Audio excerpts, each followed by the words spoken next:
Everybody knows that this disease is often started by EBV or HHV6 for ME/CFS. And now, of course, we have long COVID. But I think in both of these cases, it involves the activation of innate immunity. It's sort of the start of the disease. And the innate immunity is something we have been focusing on in terms of what may be causing and also how to cure. This is something Wen Zhang put up. I just wanted to emphasize something that if you look at this, and that's a comparison of ME/CFS and long COVID, and it's incredibly symmetrical. And I think that indicates strongly that these are probably the same disease, with the exception that the causing agent, either EBV, HV6, or the SARS virus, can have some effect on it. For example, if you look up here where there's a pretty big difference, that's shortness of breath, which is much more common in long COVID. And there's one other one down here I just want to point out. Here it is here, excuse me. And that involves chest pain. Both of those are probably not a property of the long COVID, but a property of the initial infection. So anything that can cause this disease can have other effects that you have to not consider as part of the actual disease, but the causative agent. So I'm dealing with these as basically the same disease. I also suspect there's quite a large number of other diseases which are also the same thing with a different name. And we should be kind of careful of that. It's important to compare them, but keep in mind to be careful not look at what's the causative agent directly causing it before the disease onset. So thank you, Wen Zhang, for letting me use your slide. One of the things that we discovered in the COVID, and Jonas Bergquist gave these samples from us from Sweden because we couldn't get any from the United States. And these are active COVID infection. This is not dealing with long COVID, this is just the COVID infection. And what you see here is the activation of EBV. So this is looking for DNA, and we look for DNA all the way across the genome. There are about 100 markers we look for across the whole genome. And you see a large number in yellow that are EBV activation. You also can look down here at HHV6, and there are now quite a few HHV6s as well. And here's cytomegalovirus, and you can see that not as many. I'm not giving you, we looked at a whole family of herpesviruses. If you add them all up, about 93% of the COVID patients have an active herpes viral infection during the COVID infection.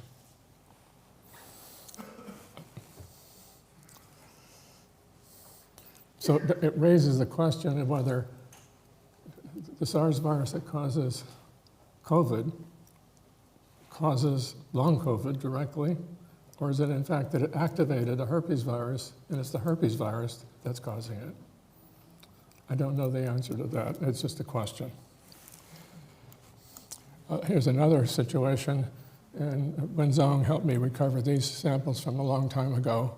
And this is trauma. These are mostly auto accidents. And these are just a few examples of that. And what you see here is multiple samples per day during the hospitalization. First sample was taken in the emergency room when they brought them in, and then subsequent to that. And what you can see there as well, in a number of cases, where you see EBV activation or another herpes virus. It's less common, but EBV is the common one. There are a number of these patients that never fully recovered. To some extent, the emergency room doctors were not very interested in them because they hadn't recovered and they weren't followed. My guess is they came down with the same thing as ME/CFS. So it's possible that these viruses need to be looked at in a lot more detail, and I don't think anybody's really doing that. What's happening with these viruses that may be contributing to this disease? Well, our general plan is really to try to find a biomarker, focus on some treatment, ideally cure it, and also figure out how to prevent it. That's a big undertaking, but that's just our general idea of what we need to be doing. This is a collaboration with John D1 at UC Davis, and it involves an earlier observation that the red cells were less deformable from patients. And that had some variable complications in it and not necessarily reproducible. And it was John D1 that really figured it out. The variability was oxygen concentration of the sample. And if it's fresh blood, it's clearly shows a difference. If you let it sit around for a long time, it ceases to show that effect. And that was the mistake was made because we were collaborating with a group at Stanford in engineering, and the engineering students let the blood sample sit for a long time before they did the experiment. I said, you're treating red cells like titanium spheres. They're not, they're living organisms, kind of. You've got to deal with them better. This is a device he's made that might make this a useful diagnostic tool. The focus is to make it cheap, simple, and easy to operate. So this is you have an inlet here, a tube for running a sample. These are around 5 microns, something like that in size. The cells pass through that under pressure. And here are 2 electrodes that are gold electrodes that are put on. The purpose of those is to do an impedance detection system. And when the cell passes through here, it gives you a blip in the impedance. Then they travel a long distance down a tube, and then at the other end, there's another detector, and all you do is time here to here, and it tells you how fast they are. It's very simple. This whole thing, to make it, cost about $1, because all the technology is very simple. The electronics is also pretty simple. And what he's found is that it's very reproducible, and it depends very much on the oxygen concentration of the sample. And so you have to, and he now controls the oxygen level, so he has a lot better control over the whole thing. And so this is a potential diagnostic.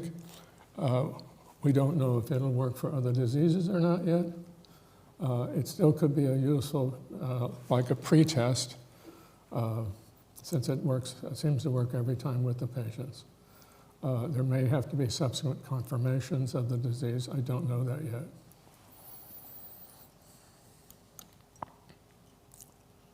The other thing is a new project we've started. This has been started by funding from the Open Medicine Foundation. And it involves cells that people haven't looked at before.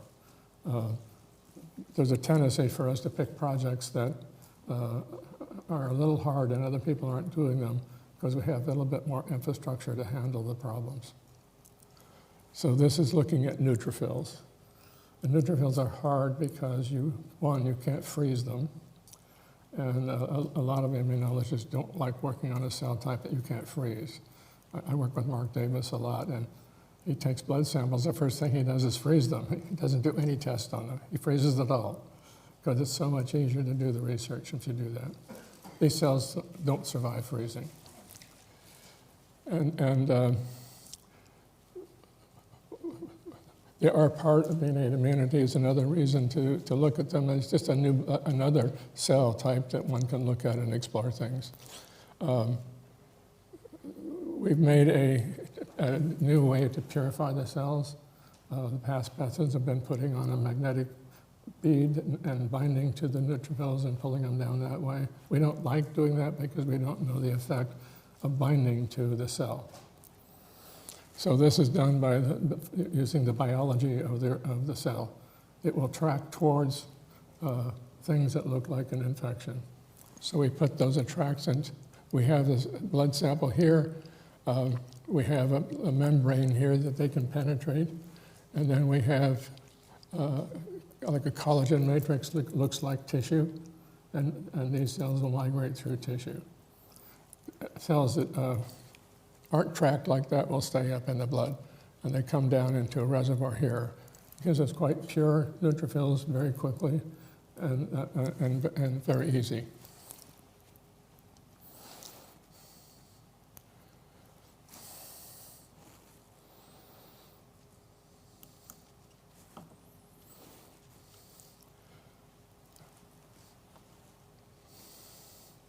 So this is just one experiment that's been done. We've just started these experiments, and I just wanted to show you that. What we can see is, one, there is a difference between neutrophil movement and those from healthy controls. And that suggests that possibly they have less energy generation, and we will explore that more. What you can see over here are the blow up of the cells. So we have a very nice facility set up now for imaging these. It can track all these cells as they move. These are healthy control cells, so we can look at how fast they move, where they move, and so forth. There's also a dye incorporated in here that when the cell dies, that dye leaks in and it colors them. So these are dead neutrophils. And they just popped up, and if you watch the video of them, you'll just see it, constantly new cells dying in the plate. So these cells are really sensitive to dying, and you don't see that in healthy controls. So something is also wrong here in the sense of sensitivity.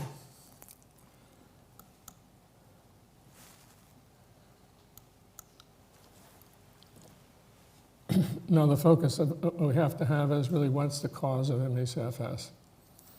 And that's what everybody's worrying about and trying to figure out. Well, one of the things is that we focused on a viral infection activating the innate immunity is what we think may start the whole thing. And then the other question is, that may be true, but then what sustains it? It doesn't just heal. It lasts for a very long time.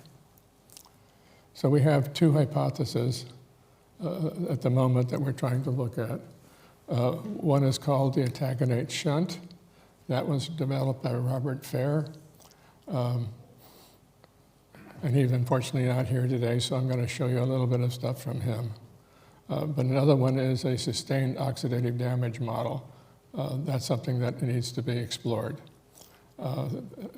Because this seems to be happening constantly in the patients. And it's the oxidation that may be causing a lot of the symptoms. That's something we have to try to explore and see if we can eliminate it. So I'm going to talk about oxidative stress at first. So there's a lot of compounds that are made that you can find in the patients. And these are just a list of the chemicals.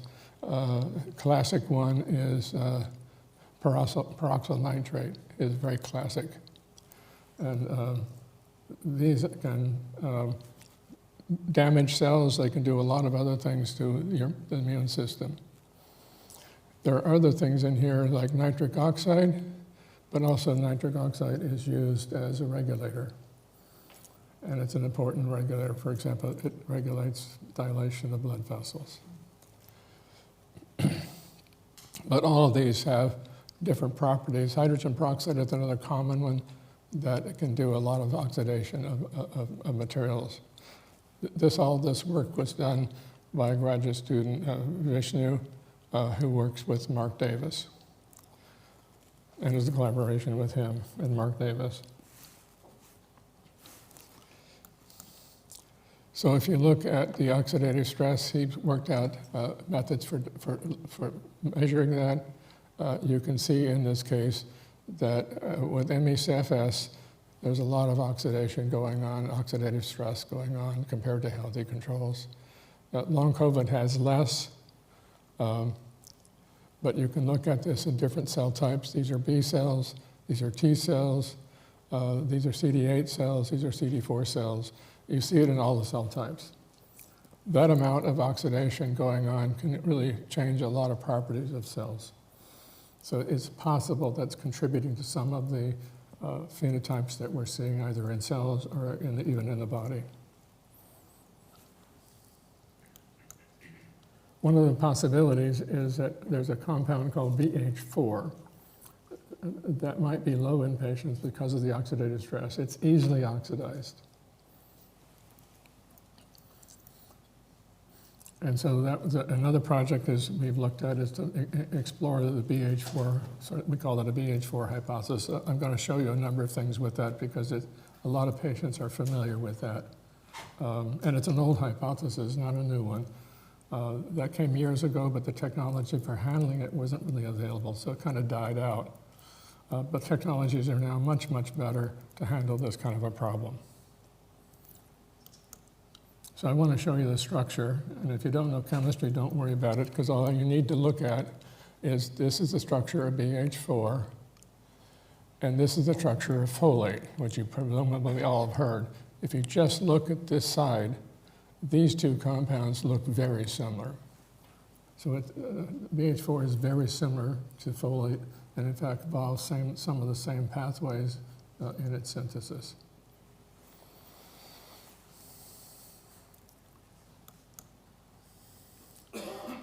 Now, BH4, I'm just pointing out the fact that why this could be so important is that BH4 is involved in making nitric oxide here. It's made from arginine. Also, it's involved in making serotonin.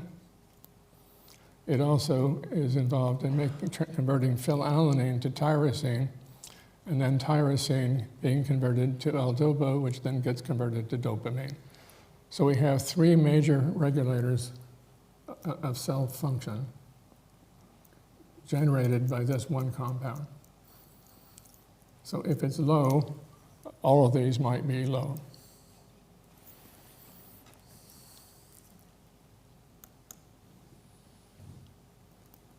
Now this is the pathway for generating it.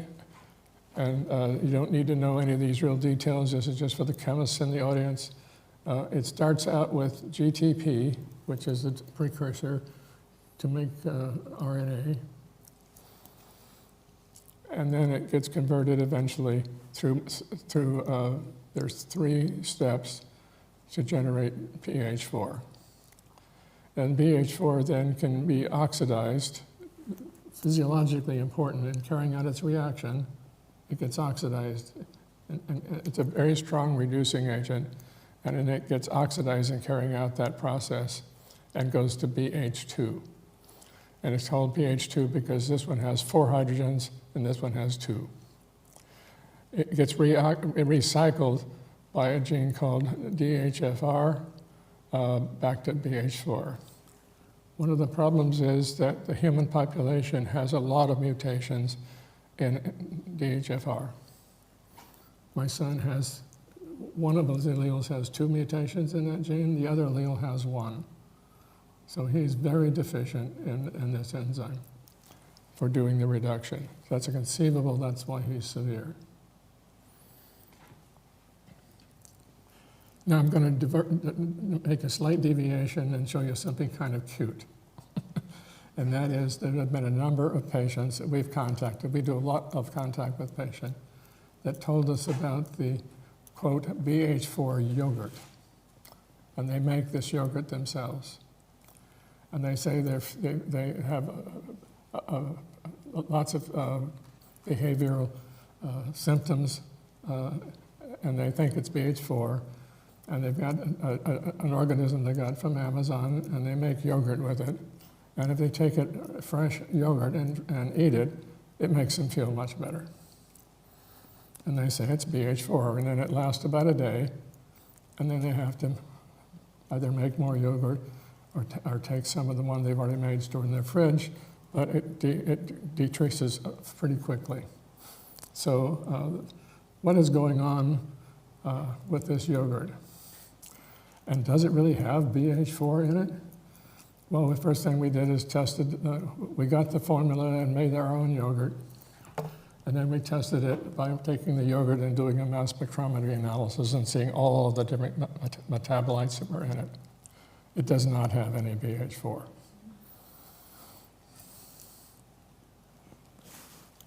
So this is the yogurt. This is the organism that can make that used to make it, but I think a number of organisms will do this. And this is a picture of what it looks like to order it, and you can buy it on Amazon. But doing this mass spectrometry, what we did find is something interesting, and that is in the first step of BH4 synthesis, you make this pretty complicated compound. And if you look at what's found in the yogurt, it has the same compound. Now, it doesn't make BH4. This goes on to probably make folate. But the fact that this organism can make this means that if you have a mutation in the first step of synthesis of BH4, 2% of the population have a mutation. It's probably heterozygous, but it can decrease the amount you make. And so with those people, this may help tremendously in the sense that you can make that precursor when this one is defective. And that may be what's going on. We haven't tested that yet. We will test that. We've got to get a hold and meet with the patients that are doing this and finding that it helps. But it is interesting where you can make a synthetic BH2 and buy that, and it only costs you $20,000 a year. Or you can make yogurt. And it would be kind of nice if we could do that with a lot of different expensive drugs. We've been trying to develop a way to measure that. There is a commercial way to measure that. It's done with an ELISA assay, which is an antibody assay. It has some concern for us is whether that has enough specificity to do it or not, because the difference between BH4 and BH2 are really small. It's just those two hydrogen atoms. So we decided to try using an HPLC type instrument, which is very quantitative. We could use mass spec, but it's not very quantitative by comparison. And here's what we do. Classically, how you do this is to do an acid oxidation, and that gives you the mixture of BH4 and BH2. And here's the peak. And you can measure the amount under this peak, and that gives you the amount of it. Then you can do a base oxidation of the sample, and that just gives you BH2 alone. So you can get BH4 by taking the amount here and subtracting the amount here. Don't totally like this because it's a lot of manipulation and a lot of measurements, and the accuracy may not be as good as you'd like. But when we do this, we basically get what is found in the literature. Here's what we get when we do this, the math and everything, and here's what's in the literature. Now these people, this is some of this pretty old work, and most of this was done by mass spectrometry, and it isn't necessarily the gold standard. We actually don't have a gold standard.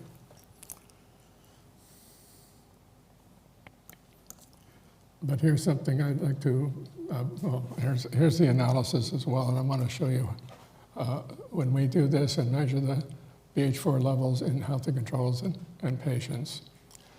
We find, and these are the patients here, blowing up, and here are the healthy controls. What it appears is that patients have more BH4 than healthy controls. That's a little surprising. However, there was a talk here last year where they found the same thing. That the MECF has more BH4 than healthy controls. If you eliminate these two and these two, they look the same. So it's not a real hard conclusion. They use the ELISA assay that's commercially available. I'm a little dubious. of that result, and they don't describe that. And the reason I'm worried about it is the fact that BH4 is so easily oxidized. There has been a big study done on this, looking at how stable it is. If you do a blood draw, which is where this comes from, you lose 1% of that BH4 for every minute after the blood draw. So if you're doing this in a different laboratory from where the blood draws are, you could be an hour before you do the analysis. You've already lost a significant amount of it. The other situation is during the ELISA assay. That takes a long time to do. It's still being destroyed. You have to protect it.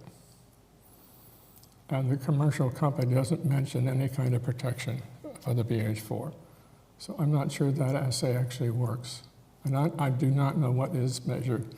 I'm suspicious that this is actually measuring BH2. I just don't know. Even though we both agree on the results.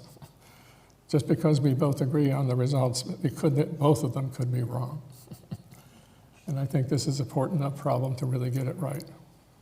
So we're going to go back to the drawing board and develop another method direct. I'm worried about the subtraction and all this kind of stuff, and the oxidation. I want to measure it directly. I don't want to chemically modify it. And so we're starting a new project where we're trying to do that. One of the other things that helps us in doing a blood draw is we've had Beck and Dickinson now put in the protective agents into the tube that is sealed. So when we do a blood draw, it's instantly protected. And we don't have to worry about how long it takes us to get it to the freezer. But this is an interesting result, and I think it's still something we really have to explore, because BH4 is involved in so many different things in the body. Let me switch to the Itaconate shunt. This is really Robert Fair's project. He doesn't have a lab, so he's using our lab, and we have technicians that report to him to do his experimentation he likes. And they're excited about this one. We've also set up a collaboration with the University of Utah, which have some interesting technologies that we'd like to use. And I'll mention that in a little bit. But here's what's called the TCA cycle. This is how you make, it's a simplified, this is how you make ATP, in the sense that you start out with glucose, not listed here, but it gets converted to pyruvate. So pyruvate is the start of the citric acid cycle. It's brought into the mitochondria, and then it's starting to get converted, reacting, and gets to cis-aconate. I'm not putting all the details because you don't need to see that. And let me then show you what and then it goes around the tray, and during each some of these steps we make ATP, and we make something called reducing equivalents, which are involved in making other compounds that help you make ATP. This is how all your energy is made. When you look at the Itaconate shunt, what happens, and this happens with an infection. When you have any kind of an infection, it activates the Itaconate shunt. And this was a model that was first set up with Robert Fair working with Chris Armstrong. And at cis-aconate, there's an enzyme that's made when you have an infection that migrates into the mitochondria. In the mitochondria, it converts cis-aconate to itaconate. Itaconate then eventually reacts with coenzyme A. Eventually, it will get back to pyruvate, start over again, but it may accumulate a lot here. One of the things about what in the world is this doing, why are you doing this with an infection? One thing is that Itaconate is very antimicrobial. It inhibits bacterial growth.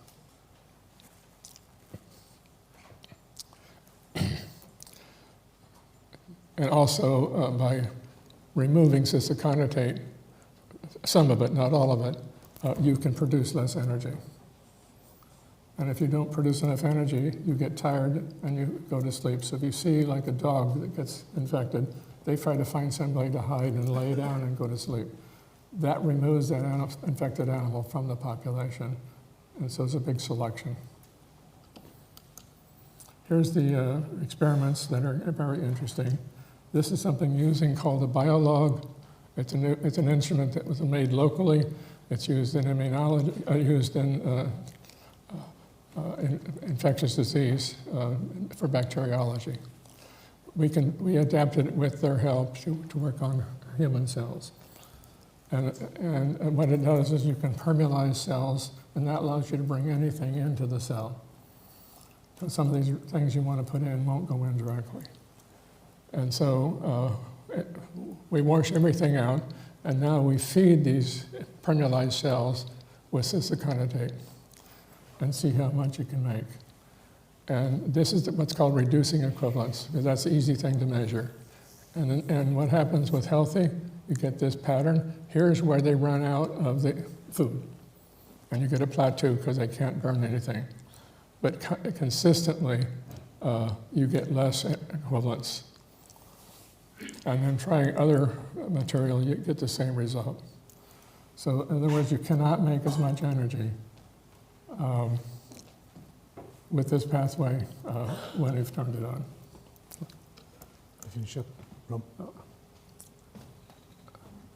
I just wanted to finish with this with something that's a bit optimistic.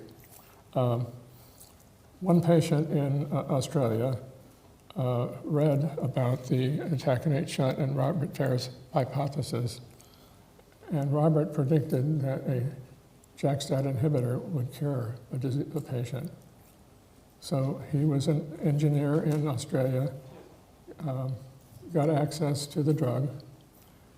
He'd been sick for 4 years and worked from home. And you take 1 pill a day. He said by the time he got to his 3rd pill, his symptoms completely went away. And he went back to work, and that's about a year ago. He's still working. He works for Google, so we had a lot of contact with him. Another one was a woman in California. We have worked with her in the past, but a doctor prescribed a JAK-STAT inhibitor for her. She was quite ill. She had been sick for 20 years. She took it for I think 4 months. She had a lot of symptoms. She stopped taking it because of the symptoms. And 3 weeks later, all her symptoms went away. I'm very sure she had ME/CFS because we did work with her quite a bit. And she was very sick. So that's very encouraging. However, it hasn't worked on everybody. So thank you. Okay, thank you very much, Ron.